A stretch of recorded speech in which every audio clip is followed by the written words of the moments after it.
Public sector hospital हैं, इसके बारे में ये बात यकीनी तौर पे कह सकते हैं कि बग़ैर किसी हेल्प के या लवाहिकीन की मौजूदगी के बग़ैर पेशेंट की हेल्प नहीं हो सकती। बिकॉज़ हमारे पास पैरामेडिकल स्टाफ बहुत शॉर्ट है। हमारा जो आपने देखा स्ट्रेचर हमारे या बेड जो है अक्सर वो आउट ऑफ ऑर्डर हैं। फिर हमारे पास ये है कि लैक ऑफ कम्युनिकेशन है, लोगों को पता नहीं है, फिर लोग पढ़े लिखे नहीं हैं, तो बहुत सारे हेल्पिंग हैंड्स की ज़रूरत होती है। अस्सलाम वालेकुम नाज़रीन, उर्दू पॉइंट से मैं हूं आपका मेज़बान फ़रहान खान। नाज़रीन, आज एक बहुत अहम इशू के साथ हम आपकी खिदमत में हाज़िर हुए हैं। यकीन हम अस्पतालों में आते हैं, हम डॉक्टर्स के पास आते हैं, हम अस्पतालों का रश भी देखते हैं, हम उनके साथ जो लवाहिकीन होते हैं उनका रश भी देखते हैं। आज हमारे साथ डॉक्टर फ़खर अब्बास साहब मौजूद हैं और इनसे हम जानेंगे कि जब अस्पताल में आए उसके प्रोटोकॉल्स क्या होने चाहिए, जो मरीज़ है उनके साथ लवाहिकीन की क्या प्रोटोकॉल्स होने चाहिए, उनको किस तरह आना चाहिए और कौन से आदाब और किस तरह का ख्याल करना चाहिए, ख़ासतौर पर अस्पताल का जो अमला है उसके साथ कितना ताउन है। डॉक्टर साहब, वेरी वार्म वेलकम। अस्सलाम वालेकुम। एक अहम इशू है, चूँकि आप हॉस्पिटल में होते हैं, आप ये इशूज़ देखते हैं, क्या कहेंगे जो मरीज़ हैं उनके साथ जो लवाहिकीन आते हैं, उन 10-10 12-12 लोग होते हैं, इस पर क्या कहेंगे आप? 10-12 लोग तो खैर बहुत ज़्यादा हैं, इतने लोगों की ज़रूरत नहीं होती, लेकिन जो पब्लिक सेक्टर हॉस्पिटल हैं, इसके बारे में ये बात यकीनी तौर पे कह सकते हैं कि बग़ैर किसी हेल्प के या लवाहिकीन की मौजूदगी के बग़ैर पेशेंट की हेल्प नहीं हो सकती। बिकॉज़ हमारे पास पैरामेडिकल स्टाफ बहुत शॉर्ट है। हमारा जो आपने देखा स्ट्रेचर हमारे या बेड जो है अक्सर वो आउट ऑफ ऑर्डर हैं। फिर हमारे पास ये है कि लैक ऑफ कम्युनिकेशन है, लोगों को पता नहीं है, फिर लोग पढ़े लिखे नहीं हैं, तो बहुत सारे हेल्पिंग हैंड्स की ज़रूरत होती है। लेकिन मेरा ख़्याल है कि अगर एक मरीज़ के साथ 1 या 2 लोग हों तो ये मुनासिब रहेगा। अच्छा डॉक्टर साहब, ये अवेयरनेस, ये नॉलेज जो लवाहिकीन है उन तक किस तरह पहुंचाया जाए? एक बाजी कि मीडिया एक वन ऑफ द रोल है, लोगों के अंदर ये सेंस किस तरह डेवलप की जाए कि जी 1-2 लोगों से काम चल सकता है। फिर कहते हैं कि जी अस्पतालों का अमला ताउन नहीं करता, वो लड़ते हैं, वो नाराज़ होते हैं, हमारे पेशेंट को नहीं देखा जाता। इसमें एक से ज़्यादा चीज़ें की जा सकती हैं। एक तो ये हमारे यहाँ वॉलंटियर वर्क की शदीद कमी है। वॉलंटियर वर्क अगर होगा तो फिर लवाहिकीन की कमी महसूस नहीं होगी।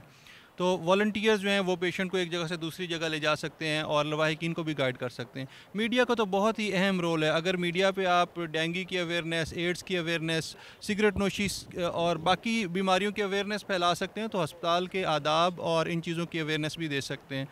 तो दोनों तरफ से ही काम करने की ज़रूरत है। फिर यह हमारे यहाँ कुछ माशरती रवैये इस तरह के हैं कि जब तक आधा गाँव जो है वो मरीज़ का पता लेने नहीं आ जाता, उस वक्त वो समझते हैं कि जी तसल्ली नहीं हुई। फिर अजीब अजीब रिवायतें हैं जनाब, वो लोग लिफाफों में पैसे दे के जा रहे हैं, फिर बहुत सारी खाने पीने की चीज़ें लेके जा रहे हैं, और फिर यह यहाँ तो पूरी की पूरी फैमिली शिफ्ट हो जाती हैं जिन्होंने जनाब डेरे लगाए हुए। जब तक मरीज़ हॉस्पिटल में है तो उन्होंने नीचे चादरें बिछाई हुई हैं, कॉरिडोर्स में चादरें बिछाई हुई हैं, छोटे बच्चे लेके आ जाते हैं, तो ये चीज़ें बड़ी गंभीर हैं।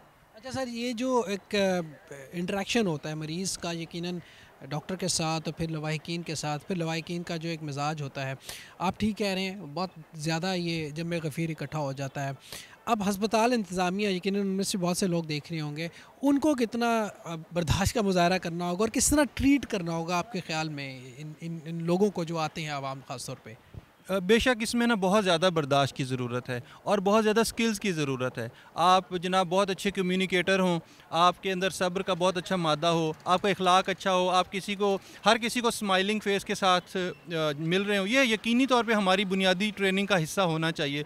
लेकिन आप एट द सेम टाइम आप ये भी याद रखें कि ये चीज़ें हर शख्स में बहुत ज़्यादा हद तक मौजूद नहीं भी होती।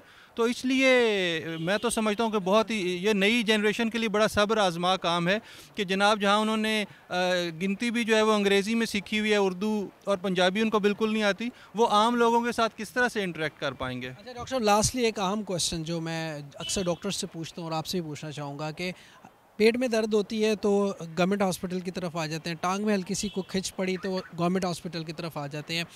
आप क्या समझते हैं कि जीपीज़ जो हैं, हमें जनरल प्रैक्टिशनर्स हैं, उनको कितना उनका रोल कितना और ख़ास तौर पे उनकी तरफ जाना कितना ज़रूरी है? जो आम पब्लिक है उनको पता होना चाहिए ये डिज़ीज़ जो है नहीं अस्पतालों की नहीं है, ये आप जनरल प्रैक्टिशन की है। जीपी तो बहुत ही अहम है ना। अभी देखें, अभी भी आप हमारे हेल्थ का जो 90% बर्डन है वो जीपी ने उठाया हुआ है। अब जिन्ना हॉस्पिटल की बात करें तो इस हॉस्पिटल को जो कैचमेंट एरिया है ना इसका बहुत ज़्यादा है, फिर भी यहाँ पे ओपीडी कितने हज़ार हो जाती होगी, बहुत कम है। लेकिन अगर आप जीपीज़ देखें तो यहाँ पे ऐसे जीपीज़ भी हैं जो पूरे हॉस्पिटल की ओपीडी एक बंदा देख रहा है, यानी 200 से 300 400 मरीज़ भी वो 24 घंटे में देख रहा है। यहाँ पे ऐसे जीपीज़ भी हैं। तो मैं समझता हूँ कि जीपीज़ के साथ गवर्नमेंट का जो है वो मुआहदा होना चाहिए। गवर्नमेंट को चाहिए कि वो जीपीज़ को ओन करें, जीपीज़ को एक मुनासिब हद तक अगर पर पेशेंट पे कर दिया जाए तो जीपीज़ दे are really very useful part of health system. Doctor साहब बहुत बहुत शुक्रिया आपका, thank you very much. Doctor Fakhar Abbas हमारे साथ थे। लास्ट में मैं भी यही कहूँगा, जिस तरह डॉक्टर साहब ने कहा जीपीज़, एक तो हॉस्पिटल के जीपीज़ हैं, एक आपके गली मोहल्ले में बहुत से ऐसे जो पढ़े लिखे डॉक्टर, मैं एमबीबीएस डॉक्टर्स की बात कर रहा हूँ, अताई डॉक्टरों की बात नहीं कर रहा। उन डॉक्टर्स के पास आप जाइए, अगर आपको कोई मर्ज़ है, कोई छोटा मोटा मर्ज़ है, लेकिन आप उनसे रेफ़र कीजिए, बजाय आप हस्पतालों में आते हैं, अस्पतालों का बर्डन बढ़ जाता है। और ख़ास तौर पर आप कोशिश ये करें कि आप मरीज़ की इयादत घर में करें। कोशिश ये करें कि अस्पतालों के ऊपर बर्डन ना पड़े और ख़ास तौर पे इनके साथ ताउन करने की ज़्यादा से ज़्यादा कोशिश करें। इसी नोट के साथ अपना बहुत सा ख्याल रखिएगा। अपने मेज़बान फरहान खान को दीजिएगा इजाज़त। अल्लाह निगहबान। पाकिस्तान जिंदाबाद।